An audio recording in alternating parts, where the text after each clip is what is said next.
In the near future, sinkholes begin appearing all over the world, causing explosions that send society into an utter state of panic. Huge monsters known as reapers come out of these holes and chase after humans to kill them. Bullets don't hurt them, so not even the military can save society. Eventually, people who live in high altitudes report that the monsters freeze at 8,000 feet, so survivors start moving to elevated areas to start a new life. 3 years later in Colorado, Hunter lives in a small community in the Rocky Mountains. One day he decides to cross the 8,000 feet safe line, curious to see what's on the other side. He barely gets to take a few steps before he encounters a reaper, so Hunter begins running back. The monster almost gets him, but he manages to cross the line just in time. Afterward, Hunter returns to his home in the Lost Gulch Refuge where 193 survivors live. His father will scold him for crossing the safe line, reminding him of the monsters but also of Hunter's lung problems. Hunter explains he only wanted to find more people, so Will points out he can't lose him like he lost his wife. Later, Will goes hunting with Katie and shares what happened. Katie understands his worries but also points out Hunter is the only child in their community, so it's natural that he wants to find friends to play with. However, Will explains Hunter is just trying to go to the last place he saw his mother. Meanwhile, scientist Nina is experimenting with bullets and tests them by shooting them at a piece of reaper hide, but they still don't do any damage. That night, Will hears Nina still shooting and gets annoyed as he remembers the time his wife left with her on the special mission that killed her. Suddenly he hears Hunter coughing and rushes to the boys' room to change the filter of the machine that helps him breathe. Soon Hunter calms down and can sleep again, but that was the last filter in the house.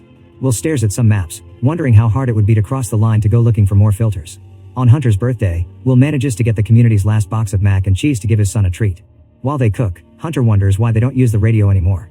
Will explains they need to save electricity, so they use flags to communicate with other refuges. Hunter thinks this is sad because talking to people is important. That night, Hunter begins coughing again and Will has no choice but to give him an injection. After Hunter falls asleep again, Will goes to see Nina to tell her he will leave for Boulder in the morning to look for filters for his son. He claims he's found a safe road, but Nina doesn't believe him because she has the area memorized. It turns out her old lab is in Boulder. Will wants her to come with him because she studied the Reapers for years and survived the last trip she made. However, Nina points out she only got lucky and Will's wife did die during that trip. Refusing to give up, Will tells her about mine that goes through the mountains, yet Nina thinks that's worse because the Reapers can trap them there and still refuses to go.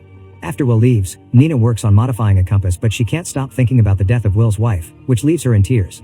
Meanwhile, Will asks a neighbor to take care of Hunter before going to the gun store to get a bunch of weapons. Katie shows up and announces she's going with him, not caring about his protests. Nina also gives in and agrees to come while mocking Katie because she has no experience and will be a burden. Will says goodbye to Hunter and promises he'll come back, but the boy points out his mom said the same thing. The trio finally leaves and Nina continues to be rude to Katie, so Will tells her to behave. Nina then explains that Reapers emit high bioelectromagnetic pulses and her modified compass can detect them when they're within a half mile. After a long walk, they find the Elba Fire Road and the 8,000 feet line. Once the compass confirms there are no monsters nearby, the trio crosses the line and starts going down. Moments later they find some abandoned trucks, so they search them for supplies. They get some flares, ammo, and even a grenade launcher that Katie knows how to use. Nina also finds a Reaper scale and takes some time to gather a sample. When Katie tries to rush her, an argument ensues and Nina accuses her of trying to get into Will's pants. A furious Katie pushes her against a truck and reminds her that Nina killed Katie's best friend, referring to Will's wife. The women start punching each other and Will has to separate them before it gets worse. The group keeps traveling and is surprised to find a bunch of horses in the forest, which means the Reapers only attack humans for some reason. Eventually they make it to Alta Vista ski area, where they plan to use the chairlift to travel to the mines safely. At that moment, Nina's compass indicates that there's a monster nearby and they see something shaking the forest trees. Will immediately climbs to the top of the lift and starts working on activating the backup generators while the women stay on the ground to offer cover. Katie panics when she sees the monster approaching and shoots a few grenades that cause some explosions but do no damage at all to the Reaper. Will finishes connecting the generator and Nina hits the switch before getting on a chair, where Will immediately joins her.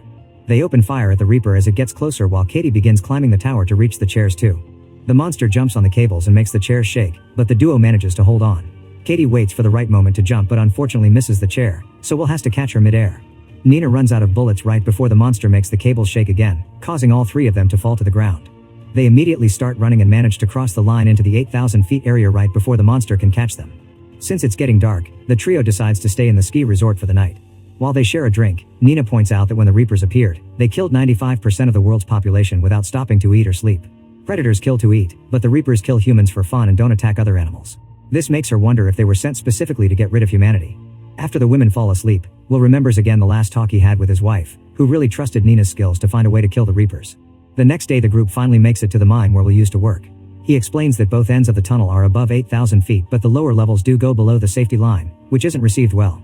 The tunnels aren't properly sealed so the creatures could still find them, not to mention Nina's compass won't work underground. They've come this far though, so Nina and Katie have no choice but to keep following Will.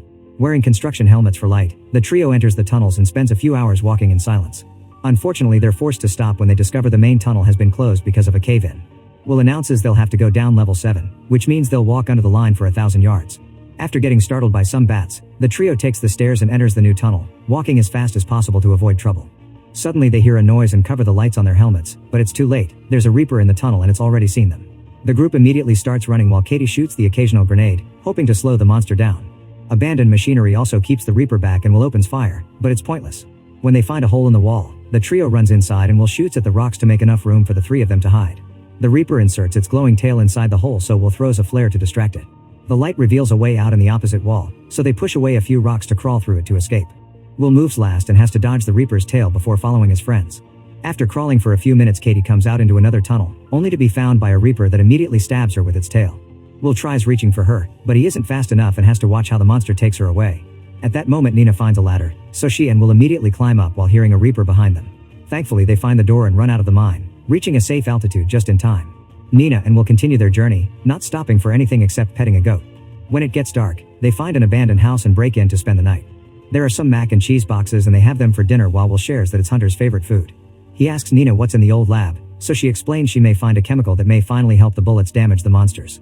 She theorizes that the Reaper's scales are electrically charged, so the right bullet could cause internal combustion. Will thinks it sounds like an unbelievable magic bullet and can't believe his wife died over a weak theory. The next day they take the truck from the house and use it to cross the line as fast as possible, going through a town that has been taken over by animals. Eventually they make it to the hospital and search for the filters while hearing some weird noises, but the compass doesn't alert them of anything. They have to go to the last floor to finally find the filters, then they start running to escape. Suddenly a Reaper pierces a wall and the duo has to move quickly to dodge those huge claws. They still bump against a bunch of furniture on their way out and get hit by falling debris every time the Reaper destroys a wall or window. Suddenly the monster's tail reaches through a wall and captures Will, so Nina grabs the fire axe and hits the tail with it until the monster lets go of her friend. Then Nina opens a gas canister to fill the corridors with fog, hoping it'll provide some cover. This gives Will an idea, so he waits for the Reaper to come close enough and shoots a bunch of oxygen tanks. It causes an explosion that sends the monster flying through the window. The creature isn't moving anymore, but they can't be sure if it's dead or unconscious, so they need to hurry. Will wants to go back, however Nina convinces him to help her get to the lab so she can finish her bullets. After the duo leaves on the truck, the Reaper wakes up. Moments later they make it to the lab and Nina starts mixing chemicals while Will keeps watch. On one of the desks he's shocked to see a picture that reveals Nina used to have a family she never talks about. Nina cries as she explains that on the day the world ended, she had been working and couldn't be with her family. She feels extra guilty because her son had a soccer game that day and she chose not to go. Nina also admits she hates herself for causing the death of Will's wife, but Will assures her it was nobody's fault. When Nina finally finishes her bullet, she tests it on the hide and nothing happens. She tells Will to go back to his son, but she's staying to keep on experimenting until she finds a solution or the Reaper's killer. Will leaves on his truck while Nina tries another bullet mix, but it doesn't work either. She's so distracted that she doesn't notice her compass reacting. At that moment she hears some noise but also realizes there's a certain chemical combination she hasn't tried, so she hurries to mix it as her last hope. Meanwhile the truck accidentally pops a tire and loses control until it falls on its side. Will is unconscious for a few moments but wakes up when he hears a monster coming. He has to kick off the truck window to get out and starts running as the Reaper chases after him. Going up the hill is hard for his body after the crash, and by the time he's about to cross the safe line, a second Reaper is blocking the way. Will desperately opens fire to no avail and loses hope, but at that moment Nina shows up and shoots her new bullets. A strange explosion happens full of smoke and electric charge, confirming her theory. Nina quickly shoots all the Reapers, killing them in seconds even when they try to run away. Then she grabs a piece of the Reaper's body and shows Will the mechanical parts, confirming these beasts are robots that were programmed to kill humans. When Will asks who sent them, Nina theorizes it was aliens. Later when the duo returns to their refuge, Will reunites with Hunter and Nina raises a pirate flag to announce she's discovered a way to fight. Soon survivors gather to build tons of special bullets and Will finally uses the radio again to send their message of hope everywhere. Nina also keeps monster bodies to keep on studying them. Once everyone is armed, the survivors enter the forest and kill as many Reapers as possible to retake the land. One night Will and Nina look at the sky with a telescope and notice 3 mysterious lights approaching Earth. Make sure to subscribe and turn on notifications so you can watch more videos like this. Thanks for watching.